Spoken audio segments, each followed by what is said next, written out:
Olá pessoal, seja muito bem-vindo a mais um vídeo do Universidade da Química, na verdade para mais uma UDQ Entrevista, e hoje nós teremos a honra e o privilégio de receber o professor Murilo Cabral. O professor Murilo ele tem licenciatura em Química na Universidade Estadual do Ceará, fez mestrado e doutorado na USP, mestrado e doutorado em Ciências, só que a sua ênfase foi em Físico-Química e em Eletroquímica. Só que de uns anos para cá ele tem se aventurado no maravilhoso mundo da panificação. Hoje nós vamos falar um pouco sobre pão e qual é a relação da química, um conhecimento mais aprofundado de química, em todo esse processo milenar que é a panificação. Então temos a honra de ter hoje na UDQ Entrevista o professor Murilo Cabral. Tudo bem, Murilo? Tudo beleza, Antônio. Manda aí, cara. Vamos conversar sobre pão, falar de pão hoje. Vamos falar sobre pão.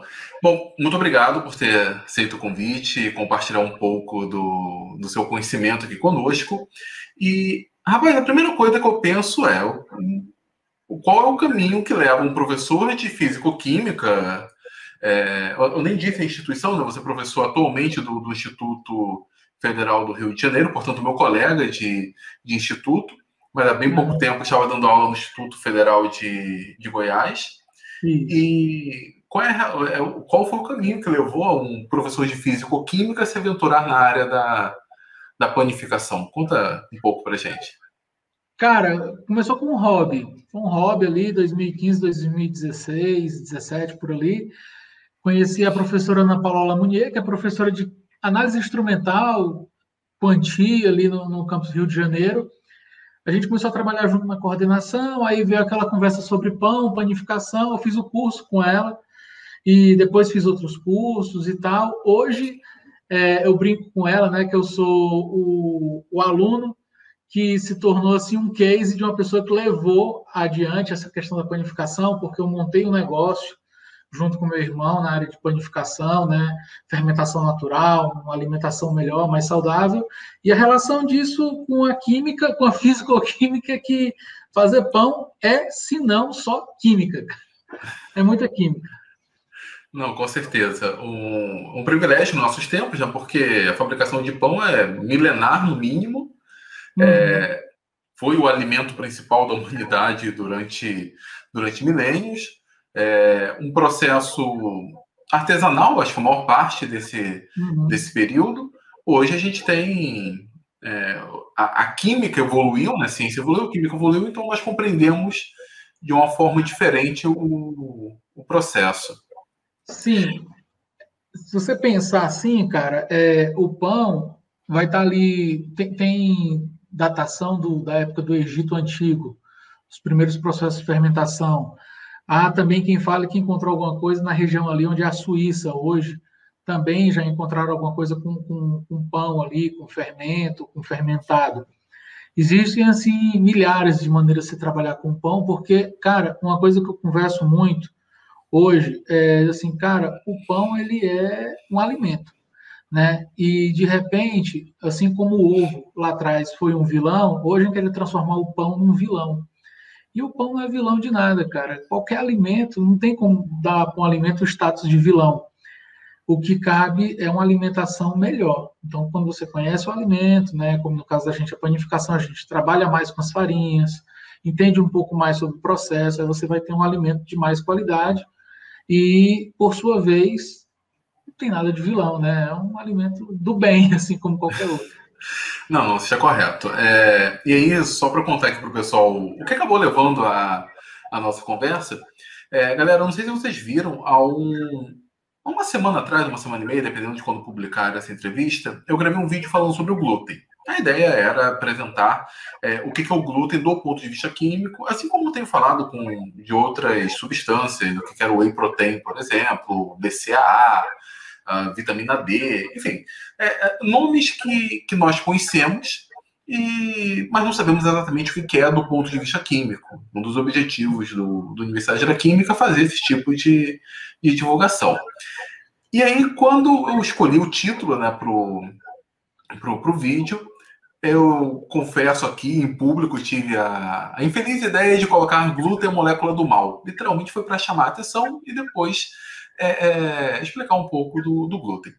O Murilo, que me acompanha no Instagram, a gente já bate um papo há algum tempo, ele foi e mandou uma mensagem via WhatsApp falando, Antônio, olha, eu achei o seu título um pouco pesado, não tem nada de molécula do glúten, porque realmente, acho que como você falou, assim como o ovo um tempo atrás foi um vilão, e hoje ele é um alimento que consideramos excelente, ou banho de porco foi considerada vilã, e hoje tem todo o movimento para se voltar a usar banho de porco na cozinha, o glúten tem o status meio que de vilão, para muitas pessoas ele aparece como se não molécula ruim mesmo, né? Tem um movimento contra o glúten. Você, obviamente, não olha dessa forma. Eu sou do movimento a favor do glúten, no caso. Glúten. Então... eu tinha combinado contigo que eu ia te dar várias dicas sobre alimentação, né, cara? Então, sim, eu vou te dar a primeira dica sobre alimentação, a banha de porco, cara. A banha de porco tem uma coisa muito curiosa que eu descobri aqui em Goiás, com um produtor local, é que a banha tem que ser de um porco castrado. A banha de porco castrado, ela é muito melhor, nutricionalmente falando, e ela não tem aquele cheiro que lembra um pouco de uma comida rançosa, que rancificou, certo? Por conta de uma questão hormonal. O porco termina não produzindo uma série de hormônios, né, e substâncias que vão ali para a gordura, que fica impregnada na gordura. Por sua vez, a banha do porco castrado, ela é mais aromática e mais saudável também. Primeira dica aí da noite. Legal. Sobre a alimentação, sobre alimentos no geral. E a questão do glúten, cara, é o seguinte: existiu uma tentativa, assim, de dizer o glúten é do mal, cara, porque o glúten causa alergias e tudo mais. Isso é fato, né? Uma pessoa que tem a doença celíaca, ela tem um problema grave de verdade e que deve ser analisado e cuidado. E quem produz pão sem glúten tem que ser uma pessoa muito responsável para realmente não entrar nada que tenha glúten naquela cozinha, para que quem vai consumir não vá passar mal. Isso é fato. E porque já imaginou a pessoa se alimentar de uma coisa que você fez e passar mal e não sei o quê, aí não é bom, né? A alimentação perde o sentido nesse caso. E quando a gente fala que o glúten não é do mal, é preciso lembrar de questões assim. O que é o pão? No básico, farinha, água e sal. Você vai fazer um pão. Como você falou muito bem lá no vídeo, né? Para formar o glúten, você tem duas proteínas, glutenina e gliadina. As duas vão se combinar ali a partir de moléculas de água e vão formar o glúten. Esse glúten vai se formar numa rede como se fosse uma molécula grandona, cara, pesada. Tem umas micrografias que eu já vi que o glúten chega até um dedo assim de espessura, sabe? Então, é uma malha proteica que é insolúvel em água. Então, não vai ser trivial aquele negócio de dissolver. Mas, em meio ácido, já vai ser um processo que começa, né, a se dissolver esse glúten. Então, quando a gente fala que o glúten é um alimento ruim, ou surge o glúten do mal, né? Eu sou do movimento hashtag eu faço um glúten bom para você. Por quê? Porque eu trabalho esse glúten. Como padeiro, eu tenho conhecimento, eu tenho técnica, que é de acesso a todos, inclusive, para poder trabalhar esse glúten e deixar ele digerível, para tornar uma coisa palatável, entendeu? E o que é que vai fazer isso? Um processo de fermentação longo. Então, por isso que quando seja utilizando o fermento do padeiro, fermento biológico, que tem lá no supermercado, todo mundo vê, seja utilizando o fermento natural, aquele que é feito a partir só de farinha e água, tem maneiras de poder trabalhar esse glúten e deixar ele mais fragilizado, a ponto de quando assar esse pão e você se alimentar, você não tentar digerir uma proteína que é extremamente insolúvel e indigesta. Você já vai digerir um glúten que já está mais maduro, que já está mais desgastado, e que aí a digestão vai ser mais leve, enfim, o pão vai trazer as propriedades boas que ele tem. Deixa eu te fazer uma pergunta aí, por não ser exatamente da área, até porque só recentemente eu estou me aventurado na cozinha. É uma história talvez de um ano e meio para cá. Consequência da pandemia, na verdade. Então, estou engateando nisso. Você utilizou o termo fermentação longa. Uhum. O que é longo só para termos uma ideia. Tentei fazer um pão em casa, deixei ele fermentando. O que é o longo? O que é o rapidinho? Qual seria um tempo médio? Excelente pergunta, cara. Excelente pergunta. Porque, assim, quando a história toda do longo e do lento começa onde? Começa lá no experimento de Pasteur, que isolou a levedura, né, que faz o pão. Esse fermento do padeiro lá, que você compra lá, ele é uma levedura isolada, então só tem ela.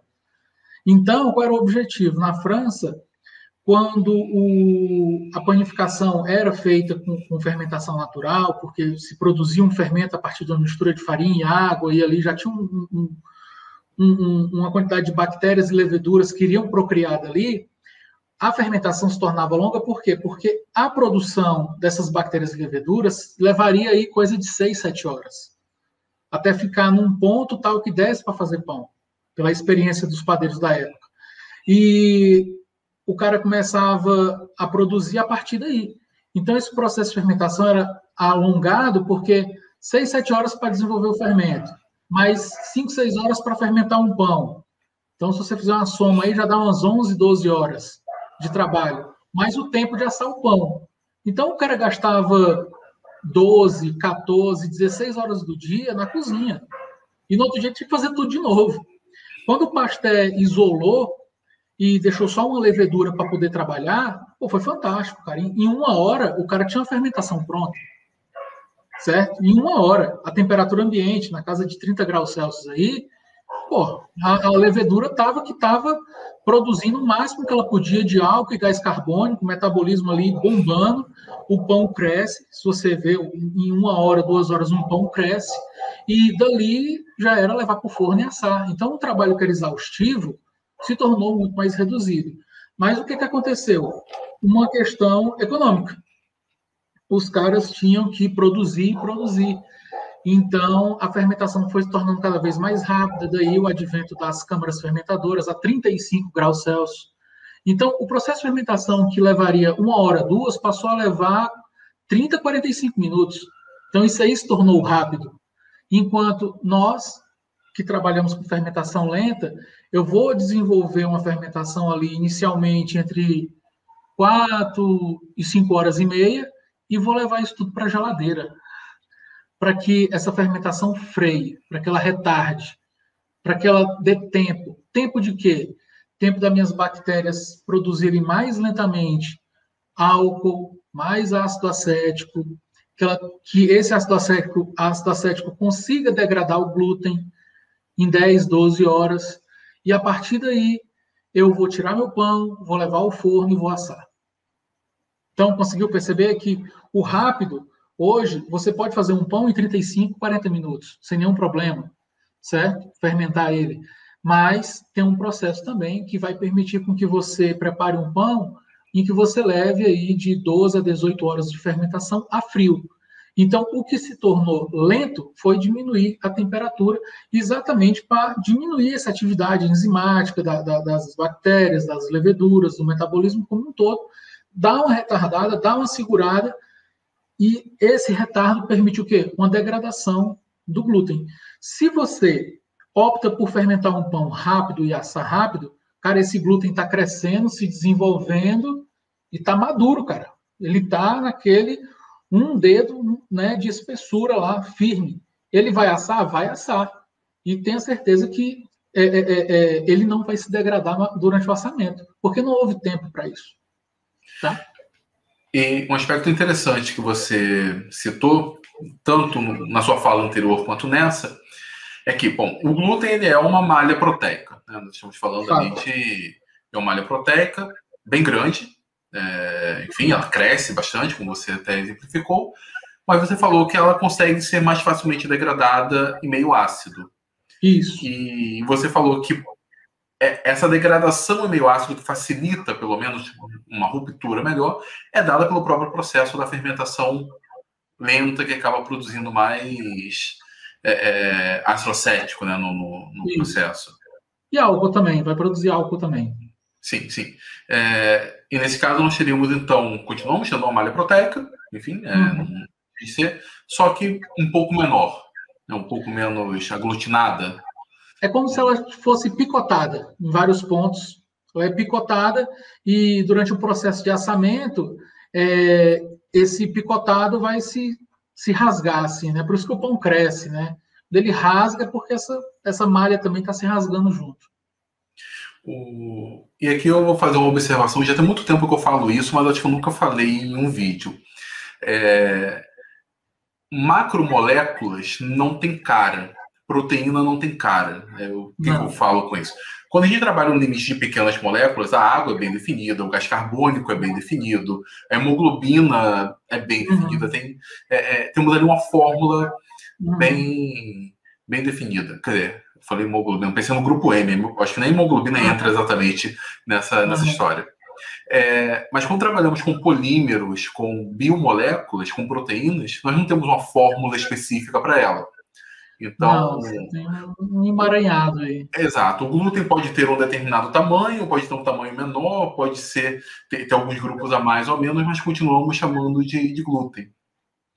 Cara, assim, até onde eu sei, até onde eu vi, assim, as gliadinas vão ter aí da casa de 30 mil a 100 mil Daltons, se você utilizar uma unidade mais antiga, né? Enquanto você tem aí a glutenina com coisa de 10 a sexta Dalton de tamanho, de peso. Então, se você quiser dar um tamanho e quantificar isso aí para a galera da química, é isso daí o tamanho. Você pensa aí vamos colocar na média aí, 70 mil gramas por mol. Esse é o tamanho da gliadina. Enquanto a glutenina vai ter 10 a sexta, vai dar o quê? 100 mil. 10 a sexta é 1 milhão. 1 milhão. Não, mas 1 milhão, 1 milhão de gramas por mol. Pronto, esse aí é o tamanho do negócio. Um mol é bem pesado. Um mol disso é bem pesado. Tem bastante massa. Vai pesar. Mas então, porque assim, para a galera que ainda está muito, principalmente início de graduação, talvez, está muito dentro da química em si, isso soa estranho, né? Falarmos que a molécula tem de tanto a tanto de massa molar. Não deveria ter uma massa exata? Não, biomoléculas, essa regra não vale. Tem família, né? Elas têm famílias, né? Pois é. Aí eu costumo falar informalmente que proteína não tem cara, né? Você não tem ali uma... Não é tão específica nesse respeito. Achei ótimo. E é fantástico não só o processo da panificação, né, como você citou, ao longo da história, como ele evoluiu, como tendo um entendimento maior que nós temos hoje, é possível fazer um pão de melhor qualidade. Tem mas ainda assim, o glúten, e isso eu cito lá no vídeo, é uma molécula fantástica em si, né, pela sua própria natureza. Eu até começo o vídeo pegando uma massa de trigo, farinha de trigo e água, e uma massa de uma alternativa à farinha de trigo, farinha de arroz, porque é o que eu tinha aqui, mas enfim, teria outra. Não é a mesma massa. Para dar forma, para trabalhar, não é a mesma coisa. Não é, porque farinha de arroz não tem glúten, né? Sim. Não tem a base do glúten, nem tem glutenina, nem tem gliadina, então não vai formar. Quando você pensa nessas duas, na glutenina e na gliadina, você vai pensar nas propriedades viscoelásticas do pão. Você exemplificou de maneira fantástica lá no vídeo, que eu achei muito didático, né? Você mostrando ali que, cara, quando você mistura água com farinha de trigo, em 30 minutos você já tem a formação disso daí. É uma reação muito, muito espontânea. E acontece, assim, em 30 minutos, é muito rápido, né? Que essa malha se desenvolve. Então, quando você vê aquele ato do padeiro sovar o pão, o que é que ele está fazendo ali? Cara, o glúten, como eu te falei, ele é uma macromolécula, ele é fibroso. Então, quando o cara está lá sovando o pão, o padeiro, batendo, virando, esticando, né? O que é que ele está fazendo? Ele está fazendo com que essa malha se estresse e ela retroceda. Ela estressa e retrocede. Nisso daí ela vai se desenvolvendo. Então, o glúten, ele se forma aí nesse processo, na sova. Sabe? Aquele momento que o padeiro está sovando, ele está fazendo com que esse glúten se estresse e volte, se estresse e volte. Então, essa viscoelasticidade é graças a essas duas bonitinhas aí, que você falou muito bem lá no vídeo. A glutenina e a gliadina, né? Uma confere viscosidade, a outra elasticidade. Agradeço bastante o elogio, mas eu realmente achei isso fantástico, porque a massa ela é muito melhor de ser trabalhada comparado com outra exatamente pela sua viscoelasticidade. Desculpa. Não digo, proceda. Não, eu ia te dizer que na panificação a gente tem dois parâmetros. Então, todo mundo que está começando a fazer pão diz assim, o que eu queria fazer um pão com a farinha assim, assado, né? O pessoal, quando começa a entrar nesses grupos assim de padeiros, todo mundo tem muita dica. E eu acho bacana porque, assim, tem quem se aventure a fazer pão com farinhas que você vai achar facilmente no supermercado. Tem aquelas pessoas que vão preferir as farinhas profissionais, que, assim como você comparou a farinha de trigo com a farinha de arroz, existem farinhas de trigo e farinhas de trigo. Infelizmente, aqui no Brasil, a nossa farinha de trigo, a nacional, ela não é de boa qualidade, porque ela é uma mistura de um monte de farinha que vem de todo lugar do mundo, é misturada aqui, é adicionado ácido fólico e algumas vitaminas, um tanto de minerais lá e pronto, é a farinha que é vendida enriquecida com ácido fólico e ferro, né? Ao passo que dá para fazer pão com ela? Dá, claro que dá. Só que ela vai ter uma questão das propriedades viscoelásticas mais reduzida quando você comparado com a farinha profissional, uma farinha italiana, por exemplo, que é, digamos, a melhor farinha do mundo hoje para você fazer pão, você vai achar na Itália, em algumas regiões da Inglaterra, na França, existem propriedades dentro das farinhas que vão conferir mais tenacidade, mais extensibilidade. Umas vão ser ótimas para você fazer biscoito, outras vão ser ótimas para você fazer pão, para fazer pizza e por aí vai. Muito bacana. Eu ouvi bastante química e físico-química no que você acabou de descrever. A reologia está lá, cara. Está todinha lá. Sim, verdade. Propriedades biológicas. Deixa eu fazer uma pergunta, curiosidade mais uma, né? O trigo é o nosso representante do glúten, né? Você pensa em glúten, você pensa no trigo e seus derivados. Cevada e centeio também contém glúten. Você já fez algum trabalho, algum pão utilizando esse tipo de farinha? Você consegue comparar se são glútens diferentes em termos de manipulação, propriedades, enfim? Sim, se você utilizar a farinha de trigo, uma farinha de trigo branca, né, por exemplo, que uma farinha de trigo branca profissional, vamos falar assim, você vai ter um pão branco, né? Até o pão dito pão italiano, né, que quando é feito aqui no Brasil seria pão brasileiro, né, porque lá na Itália qualquer pão vai ser misturando farinha, água e sal e vai ser pão italiano. Isso é uma brincadeira que a gente faz entre a galera que faz pão. Mas o pão dito italiano seria esse com farinha branca, né? Tem um outro pão que vai ser muito comum ali na Inglaterra, algumas regiões da França, Alemanha, que é o pão de centeio. O centeio, ele vai trazer uma outra propriedade, certo? Ele é, como é que eu posso dizer? Ele é mais viscoso. Ele é mais viscoso quando você trabalha com a farinha de centeio. E, consequentemente, vai ficar um pão mais pesado depois de assado. E aí o que acontece? Lá na Inglaterra, na França, na Alemanha, a galera come esses pães em fatias bem fininhas e com algum complemento, assim, defumado, alguma coisa que é típico daquela região. Aqui no Brasil, quando a gente trabalha com farinha de centeio, a gente tem que fazer uma diluição com farinha de trigo branca, por exemplo, porque esse sabor do centeio ele é muito terroso e ele não é o nosso paladar em termos culturais, né? Então, a gente faz essa mistura com farinha branca ou até mesmo com farinha integral boa para poder ter essa viscosidade. Olha aí, um visitante aí na conversa. É o Orion. Para ter essa característica e aí a gente trabalhar com o centeio. Porque só o centeio puro, você tem pelo menos 2 métodos para trabalhar. Ou você trabalha com ele escaldado, que é uma coisa totalmente atípica, né? Você escalda a farinha de centeio com água morna mesmo, deixa esfriar para daí adicionar o fermento, porque o fermento não pode entrar quente, tem que entrar a temperatura mais próxima ali de 23 graus Celsius. E tem um outro método que é fazendo natural, que vai dar outro sabor, outra textura, outro tudo para esse pão. E como característica dos dois, o cheiro terroso e o sabor mais assim, um sabor mais travado na boca. Te diria isso. Eu só vou te pedir licença para levar o Orion, porque ele vai acabar trabalhando um pouco. Pronto, voltei. Ele estava dormindo aqui do lado, mas acho que acabei acordando ele, né? Mas e sobre a cevada? Tem alguma coisa? Da cevada é o seguinte, o que é que eu utilizo hoje da cevada?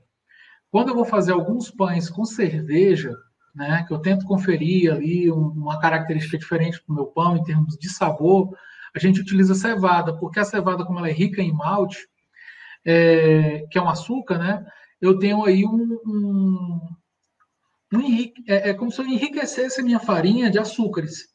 Então, lembra que eu te falei das bactérias das leveduras? Enquanto elas estão no metabolismo dela ali, fazendo o pão crescer, gerando ácido acético, álcool e CO2, que faz o pão crescer, né, aumentar o volume, elas estão se alimentando de açúcares.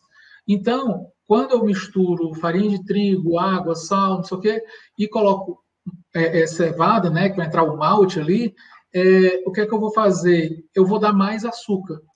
Então, eu vou observar uma fermentação, às vezes até mais acelerada. Aí, o que é que eu tenho que fazer? Eu tenho que tomar mais cuidado ainda com a temperatura. Tá? Mas no meu caso aqui, por exemplo, quando eu utilizo cevada, eu uso aquela cevadinha germinada que o pessoal utiliza para fazer cerveja. Sabe? Parece uma sementinha. E aí a gente coloca ela lá junto com a farinha de trigo e água. Tem que ter uma proporção aí, mais ou menos 25% da massa de farinha de trigo. Porque como ela é uma semente, ela tende a rasgar o glúten, né? E como eu quero dar estrutura para o meu pão, não posso ter muita coisa ali que rasgue o meu glúten. Mas ela tem uma função de, digamos assim, enriquecimento da farinha. E fica um sabor bem interessante depois que ela está assada, assim, a sementinha torrada, ela tem um sabor legal. Lembra a cerveja? Mais ou menos. A gente coloca um pouquinho de cerveja na receita também, que fica bem legal também. Dá para dar um tom legal. Né? Até se você me permite uma curiosidade, a galera faz, às vezes, pão com café e chocolate, porque são coisas que harmonizam bastante.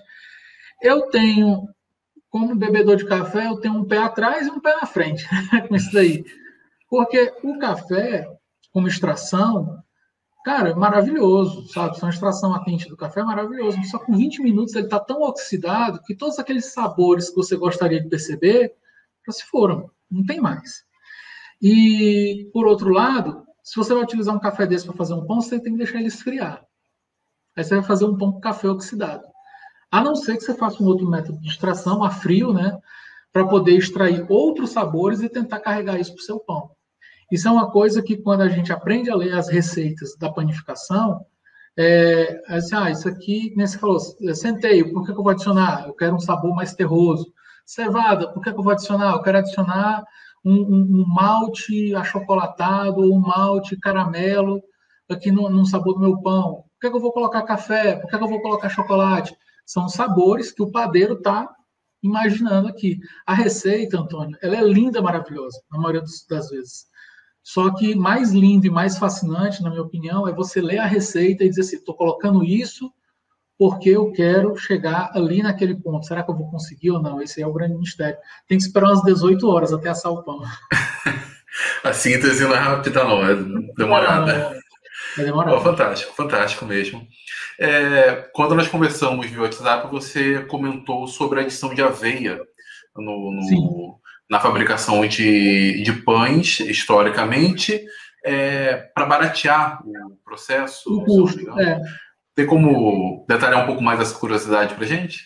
Essa história foi bacana, porque eu vi ela numa live, um padeiro estava falando sobre essa história, e basicamente foi assim, a aveia é tida como erva daninha, naquela época em Portugal, ali, né, uma época de guerra, de conflito, e a aveia como erva daninha ela começa a ser domesticada, porque em períodos de guerra, infelizmente, a gente sabe que a escassez de alimentos é uma coisa que vai acontecer, né?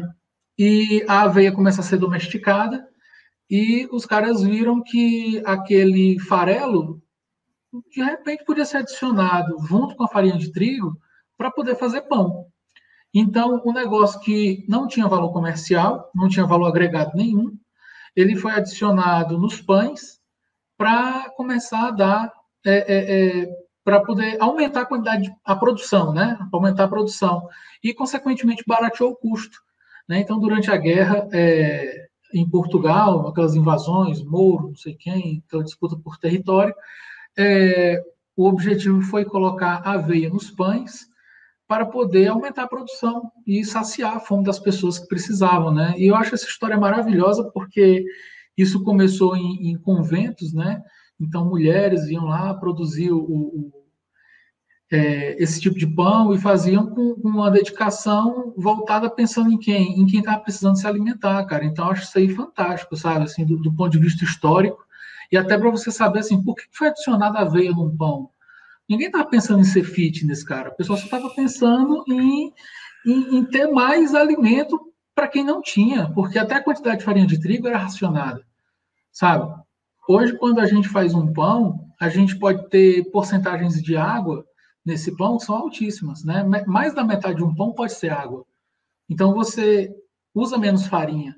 Então, naquela época, o objetivo era o quê? Era colocar aveia para ver se aumentava a produção. Não era só colocar água simplesmente.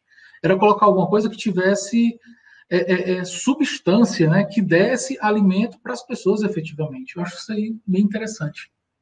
Não, é bacana demais. E como que esses fatos históricos acabam moldando a cultura, se incorporam na cultura, passam-se, nesse caso, em séculos, mas às vezes não precisa nem ser na escala de séculos, já décadas. Uhum. Nós carregamos isso e não percebemos esses aspectos históricos. Sobre o pão, essas coisas históricas, tem também uma história muito boa que é da baguete, né? A baguete francesa, pô, quem não gosta de uma baguete, cara? Acho que é o pão, assim, 10 de 10 para a maioria das pessoas, né? Porque todo mundo gosta. E a baguete francesa, ela é o suprassumo da técnica na França. Para você ter ideia, na França, para o cara ser considerado padeiro, ele tem que enrolar uma baguete em 20 segundos, se eu não me engano. É um tempo, assim, reduzidíssimo. E é uma prova, né? É uma prova. Assim como tem as escolas famosas de culinária, como a Le Cordon Bleu, tem as de panificação, que são braços da Le Cordon Bleu. E lá a prova é enrolar uma baguete em 20 segundos, uma coisa assim. E o mais bacana disso tudo é que na Itália os caras disseram assim: esse pão é muito do chato de fazer, porque realmente exige uma técnica. Eles foram lá e fizeram a ciabatta, né? Que olha, se é para fazer um pão para sanduíche, o melhor é a ciabatta, porque leva muito menos farinha, tem muito mais água. A gente colocou azeite ainda e fica maravilhoso. Dá para trabalhar muito bem sem essa frescura toda do pessoal da França. É uma frescura, assim, que os caras falam lá, na rixa deles lá entre Itália e França. Quem ganhou foi o mundo todo, né? Com dois pães que são fantásticos, assim, né? Desde da baguete francesa até a ciabatta, feita na Itália. Verdade, Que é o verdade. chinelo, né? O chinelo. Dizem que é o formato do pé do padeiro lá. O formato que eu vou dar pro pão. Não, não. Esse Olhou tamanho pro... aqui retangular, tal. E é um pão muito legal de fazer, cara. Eu acho que é um dos pães assim mais bacanas de fazer. Poxa, bacana, bacana mesmo. Murilo, deixa eu mudar um pouco o assunto em si, ainda falando sobre pães e glúten em si. O glúten realmente não é uma molécula do mal. Tem inúmeras vantagens que faz com que ele faça com que a massa seja especial. A massa que tem glúten é uma massa especial quando comparado com outras massas que tentam ter o mesmo destino, né? Uma massa de farinha de arroz ela pode ter outros objetivos, mas pensando ali no pão, por exemplo, a massa com farinha de trigo ela tem características bem mais interessantes. Só que o glúten ele acaba sendo uma molécula do mal para algumas pessoas, sim.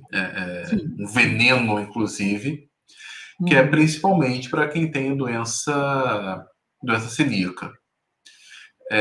E eu fiquei admirado, porque eu conheci um pouco sobre o assunto, fazendo pesquisa do vídeo. Eu não tinha noção de que do quão venenoso o glúten é para quem tem doença celíaca. Ou seja, não é só não comer algo que tenha glúten. Não pode ser feito em um ambiente onde o glúten passou por ali, por exemplo. É um negócio extremamente delicado para essas pessoas e torna-se realmente um veneno, algo muito, muito perigoso mesmo. Verdade, eu não tinha essa noção, não tinha essa percepção.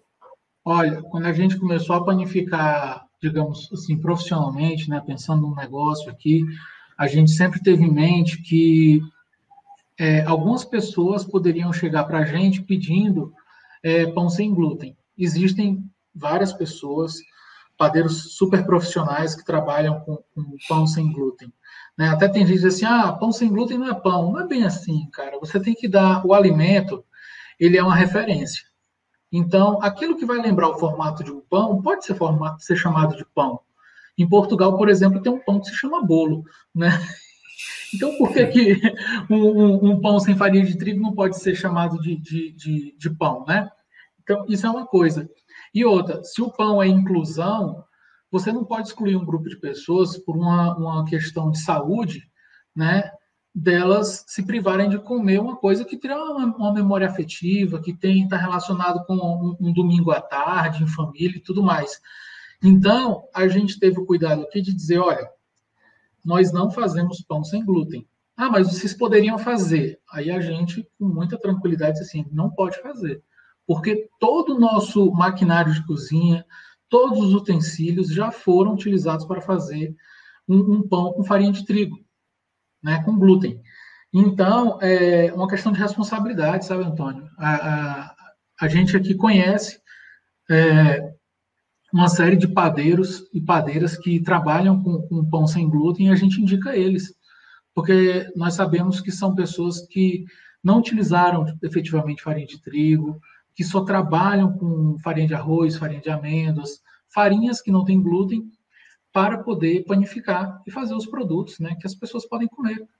Então, porque, cara, o que mais me passa na cabeça quando a pessoa pede fazer um pão sem glúten, primeiro que ela tem muita simpatia por mim, pelo meu negócio, pelo meu irmão, que a gente trabalha junto, mas eu digo assim, olha, por tudo isso, eu vou te indicar o fulano ali, meu amigo aqui de trabalho, né, padeiro também, profissional, que vai fazer um pão sem glúten para você. Eu tenho certeza que você vai comer e não vai passar mal. Né? Assim como tem gente que é intolerante à lactose, e eu não posso simplesmente dizer para a pessoa, como um brioche aqui, francês, porque na receita leva leite, manteiga, ovos, tal. Uma pessoa intolerante à lactose, não vou fazer isso com a pessoa. Tem que ter Quem faz comida tem que ter um cuidado de explicar e de aproximar a pessoa, né? De aproximar a pessoa para a comunhão que é a comida, né? Tá falando de comida, não está falando de um negócio assim que sem identificação. Pelo contrário, tem muita identificação. Deram alguns pensamentos aqui na mente, quando você falou aí de maquinário típico, adaptado para fazer pão com trigo, né, com glúten. Eu fiquei imaginando, quando a gente está no início das aulas de química geral, o aluno vai lavar a vidraria e não lava direito. Então, às vezes deixa um pouco de sabão, quando você coloca ali fenolftalina, ela ativa. Só um pouquinho ali que ficou já foi detectado dentro do limite do reagente que você está utilizando. E para se fazer pão sem glúten para um celíaco, não pode ter nada, né? Não pode ter nada. Desde o zero, tudo nem no ambiente da cozinha, até as roupas, o pessoal recomenda que seja utilizado uma vestimenta que a pessoa não traga de casa, porque às vezes ela mora com outra pessoa que se alimenta com farinha de trigo. Porque o glúten não está só na farinha de trigo, tem em outras massas, né, em outros alimentos farináceos também. Então, recomendo até que a roupa seja trocada para fazer esse tipo de alimento, porque é muito sério. Uma panela que foi feito um macarrão, por exemplo, não pode jamais ser utilizado para fazer qualquer tipo de preparação para uma pessoa que tem doença celíaca, porque é grave, é grave. É grave.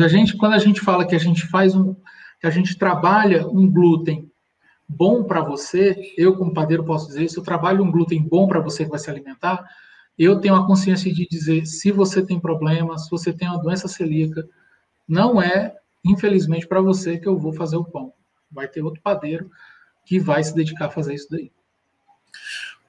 Isso, enfim, muito bonito da sua parte, muito honesto e responsável, né? Principalmente responsável nesse sentido. Você comentou sobre a questão de nomenclatura, de que pão sem glúten, alguns poderiam falar que não é pão, e não é bem assim, né? Veio aqui na minha mente que pão, eu penso que ele tem que ter fermento também, faz parte ali dos ingredientes básicos.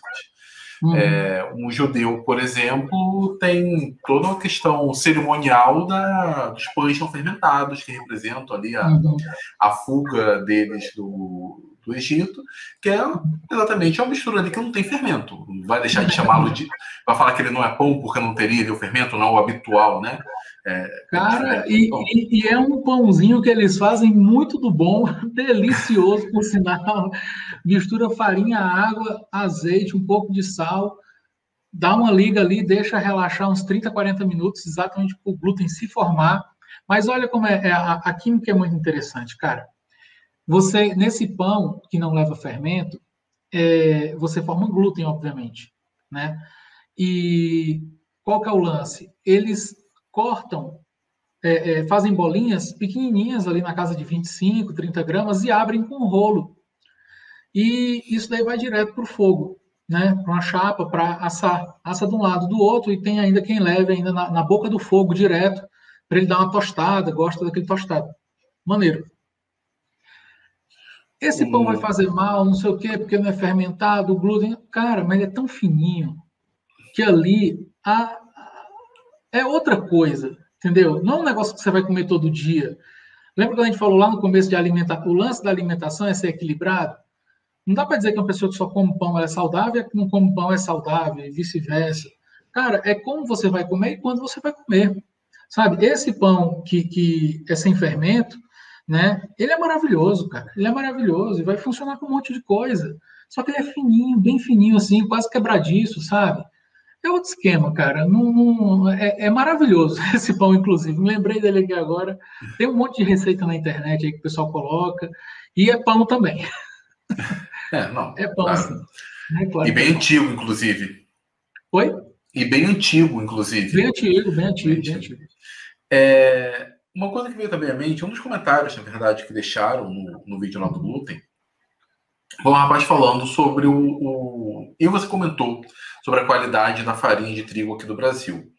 Que para aumentar o processo de produção ali do trigo, nós tivemos um trigo modificado que ele tem um percentual, geraria um percentual de glúten bem maior do que talvez fosse utilizado há séculos atrás. Enfim, você considera que isso interfere na qualidade do pão? Você comentou, por exemplo, farinhas de fora, que seriam farinhas melhores. Será que isso estaria relacionado também? Ou seja, nossa farinha aqui tem mais glúten do que deveria, outras farinhas de melhor qualidade não teria? Você consegue fazer alguma correlação nesse respeito? Sim, na verdade não é que a farinha de fora tem mais glúten do que a nossa, ou vice-versa. A questão é a seguinte, é que como a nossa farinha de trigo nacional, ela não é só do nosso trigo aqui, certo? Ela é misturada e depois ela é enriquecida com um monte de coisa que a gente não sabe o que é. O cara pode colocar um melhorador de farinha, cara, pode colocar um açúcar, ele pode colocar malte, ele pode colocar um monte de coisa lá que a legislação permite, certo? E ter uma farinha que você não sabe exatamente o que é.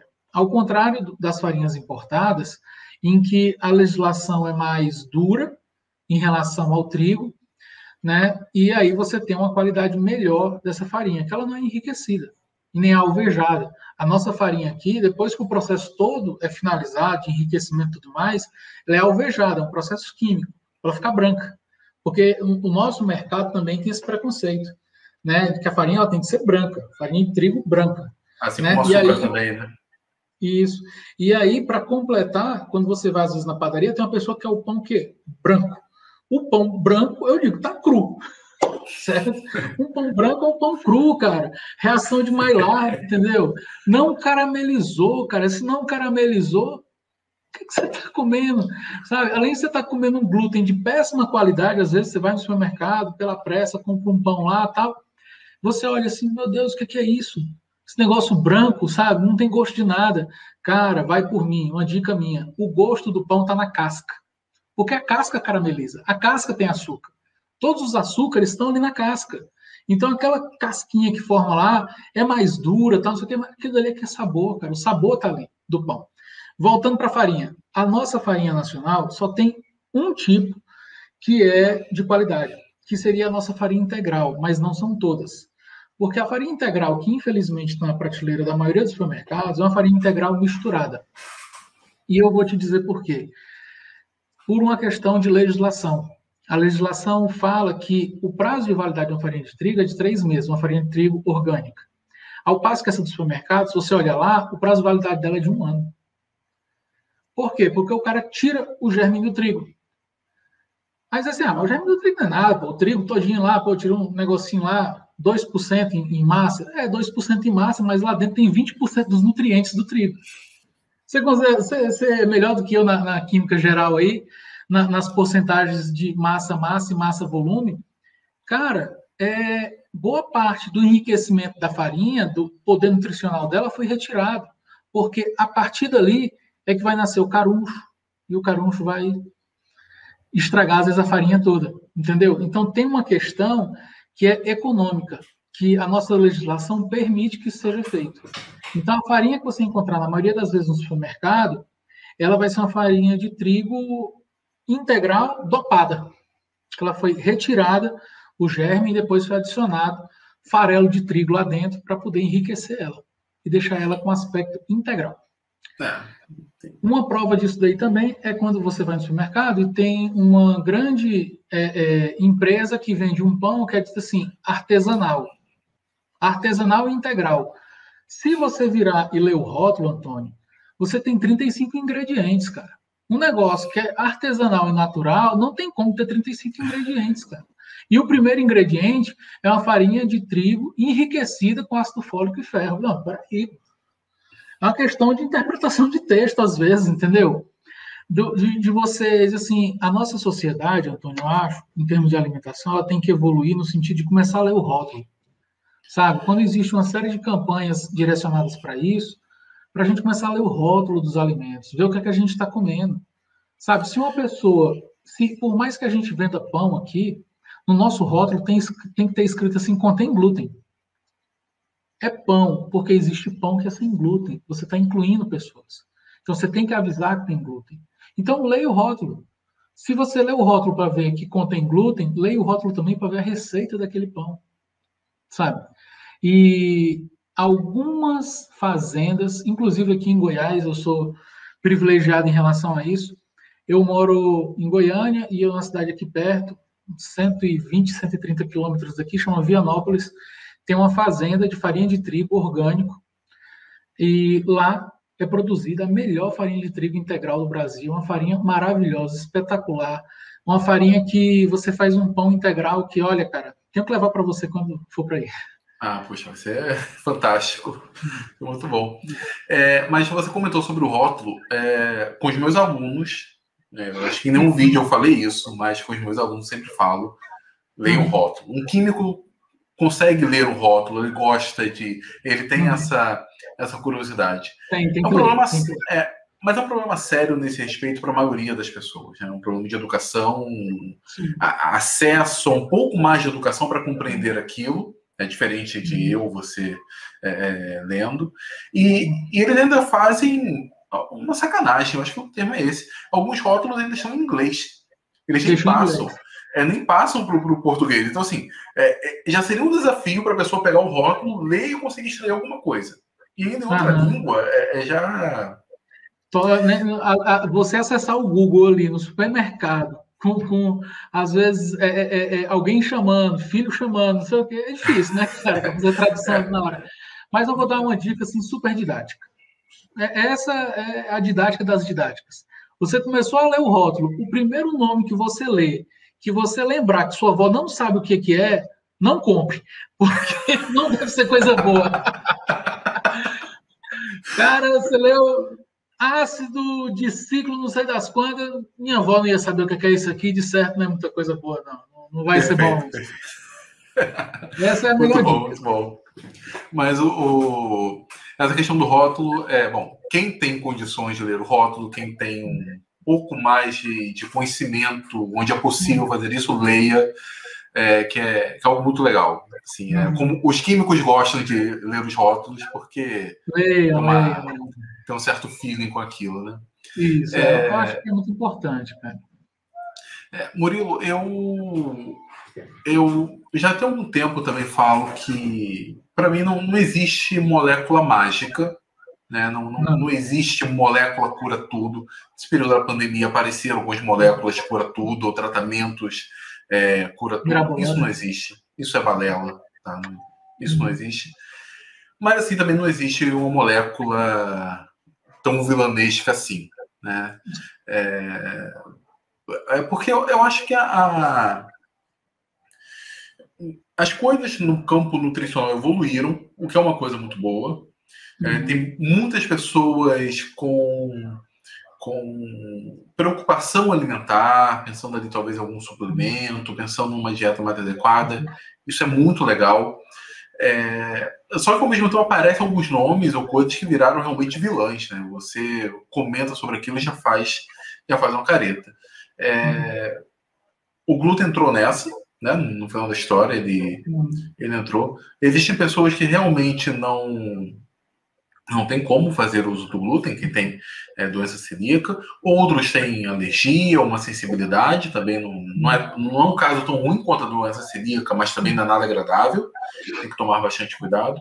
Mas tem uma grande gama de pessoas que são saudáveis, não teriam exatamente esse problema, e é bem válido comer um glúten de boa qualidade. Eu não conhecia exatamente o que faria um glúten de boa qualidade, mas é muito bem-vindo. Um pão é muito gostoso. Cara, pão é vida, cara. Começa daí, né? Eu brinco com isso, cara. Seja com a farinha importada, com a farinha nacional, com a farinha que você tem na mão, tente fazer o seu pão. Se você for fazer com fermento biológico, toda receita que você viu em qualquer lugar, comigo, com qualquer outra pessoa, faz ela e dá uma travadinha nessa receita. Segura lá na geladeira um pouquinho. Deixa essa fermentação correr lenta. Esse é o grande segredo. Se querem um segredo para panificação, é fazer uma fermentação lenta. Esse negócio de alimento feito com pressa, tem que ficar pronto em 5 minutos, eu só tenho 1 hora para fazer. Cara, vamos se planejar. Para ter uma vida melhor, mais saudável, se esse é o objetivo, se planeje. Se planeje, inclusive, para comer um pão legal, sabe? Quer fazer o pão em casa? Cara, aqui eu converso com várias pessoas, eu troco ideia, dou meus pitacos, né, com uma pessoa que tem me aventurei nesse lado do empreendedorismo. Se a pessoa quer fazer para consumir é uma coisa, se a pessoa quer fazer para vender é outra coisa, mas o que é comum disso tudo é fazer com calma, fazer com dedicação. Fazer só por fazer, assim, para ter produção, volume, mas supermercado, né, cara? Não tem jeito, é uma competição desleal. E aí é que surgem as doenças, cara. O glúten está na humanidade desde o Egito Antigo. E agora ele se tornou vilão? Não tem como, sabe? A galinha bota ovo, deixa que a galinha é galinha, pô. Tem uma coisa tão curiosa. O ovo se tornou vilão. Aí passou um tempão, o ovo vilão. Aí veio um nutricionista, fez um estudo e disse assim, não, o ovo não é vilão. Pode comer ovo, tá suave. Vamos lá, todo mundo comendo ovo. E aí, passa um tempo, vem um outro grupo de nutricionistas e diz assim, olha, o ovo, sim, ele é problema por conta do colesterol. E, mais recentemente, vem uma outra leva dizendo assim, não, o ovo não faz mal, a questão é a alimentação balanceada. Aí você pensa, se quem entende de ovo, cara, não está sabendo dizer se o ovo faz bem ou mal, aí vem alguém dizer assim, não, o próximo vilão é o glúten, é o pão, pô, sabe? Menos, cara. Acho que a virada de chave, ela mora por aí, sabe? Nem você falou, leia, se informe, pergunte, sabe? O que é que você está comendo, cara? Sabe? Dá para todo dia comer um negócio ali regradinho, tal? Não dá nem para um dia dar uma escapada? Claro que dá. Só não dá para ter uma alimentação totalmente louca e colocar a culpa em alguém, né? Considerando que essa pessoa não tenha um problema de saúde sério relacionado ao consumo de determinado alimento. Sim, sim, concordo plenamente. Murilo, olha só. Cara, a gente está conversando há 55 minutos aproximadamente, quase uma hora. Uhum. Infelizmente mesmo, acho que a gente tem que finalizar por conta do tempo mesmo. E, cara, foi um bate-papo fantástico. Eu aprendi um bocado e eu acho que eu nunca mais vou olhar um pão da mesma forma, sabe? Não. Não vou Que bom, encará-lo cara. Que da bom, mesma que forma. bom. Legal. Cara, se me cabe assim, eu te dou mais uma dica, pô. O pão Fica à ele é vontade. tão generoso, tão amigável com a gente que se você tiver oportunidade aí em Niterói, em São Gonçalo, de comprar um pão de fermentação natural, compre, dá uma fatiada nele, congela, cara. A vantagem do pão feito com fermentação longa, a frio, fermentação natural, são terminologias comuns. Você pode congelar esse pão e quando você aquecer ele de novo numa frigideira, cara, numa frigideira, uma borrifadinha de água, esse pão volta fantástico, com todo sabor, textura, aroma, tudo. É o que não vai acontecer com o pão comprado no supermercado. O pão comprado no supermercado vai ficar borrachudo. Por quê? Porque não deu tempo esse glúten se desenvolver, amadurecer e se degradar. Esse é o grande lance, sabe? O glúten que foi dado devido tempo a ele, de degradação e tudo mais, ele te permite uma característica a mais, que é de você poder comprar o pão, fatiar, congelar, ter um prazo aí de 2, 3 meses, depende do pão, e você colocar numa frigideira e ter um pão fantástico para poder comer todo dia de manhã. Pô, Essa é uma bacana. dica legal, cara. Uma borrifadinha de água, cara, resolve tanta coisa. Pô. Bacana, fantástico. É uma questão de hidratação, para simplificar Pô, o papo. sim. Murilo, você tem algum Instagram oficial, um site oficial para divulgação do seu trabalho de panificação? Sim, cara, tem dois Instagrams. Tem o meu Instagram, que é Murilo Cabral 81. Pode entrar lá, que lá eu coloco minhas receitas, dou meu espetáculo, falo de química, falo de termodinâmica, falo de pão, misturo tudo e a gente faz um negócio lá. Tem o Instagram da padaria, que é @padocadmj, que fica aqui em Goiânia, no caso. Mas lá também a gente troca ideia, discute quem está querendo começar a aprender a fazer pão, quem já faz pão, quem quiser trocar ideia. Os padeiros são unidos, na maioria das vezes, né? A gente faz parte aqui de um grupo de padeiros que a gente conversa com todo mundo. E também o que mais? Quarta-feira eu vou conversar sobre panificação e química com a professora Ana Paula Laminier no Instagram da Quanti, do Campus Maracanã. Eu vou colocar lá no meu Instagram, onde é que vai estar lá tudo. Vai ser um ao vivo lá. Vai ser a minha professora e eu, aluno, a gente discutindo sobre planificação. Mas vai ficar gravada por um acaso? Vai chegar a Vai, ficar no GTV? É porque, por uma vai, questão vai. de data, a gente está gravando essa entrevista antes. Mas Aham, sim, provavelmente vai sim. ser. Vai tá gravado, vai estar Vai, gravado. Vai ela ficar vai ser gravado. divulgada depois. Na nossa entrevista que vai ser divulgada Pode posteriormente. assistir lá. E assim, todo mundo é bem-vindo, cara, sabe? Todo mundo é bem-vindo. Só eu brinco, né, com os alunos daqui, com os alunos daí do Rio, que basta trazer 1 quilo de boa vontade, não perecível, que tudo se resolve. Tá, perfeito. Verdade, verdade. Murilo, olha só, muito obrigado mesmo, de novo.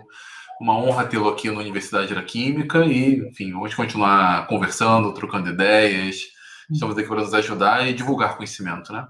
Vamos divulgar, cara. Eu que te agradeço demais, Antônio, ter a abertura de conversar com você, né? Enquanto eu estava lá como coordenador do campus, do curso de Química, né, no campus Rio de Janeiro, cheguei a te convidar para uma palestra, só que eu estava de saída aqui para Goiânia. Eu acho que quem conduziu lá foi a Rafaela Sim, e sim. foi, né? Então, desde aquela época lá, você se mostrou sempre muito solícito. Eu assisto seus vídeos aqui da Universidade da Química e foi bom demais, cara, participar aqui. Tem um cara que nem você aí, que é um ícone pra gente, assim, da química, que faz divulgação científica tão bacana. Pô, tô lisonjeado de estar aqui, cara, sério mesmo. Fico até um pouco nervoso no começo. Nada, eu agradeço muito e estamos nessa para melhorar a educação desse país. Vamos trabalhar nisso Bom, aí, cara, acho fantástico. Murilo, grande abraço e até a Valeu, próxima, então. Antônio. Forte abraço, Valeu. cara. Fica com Deus.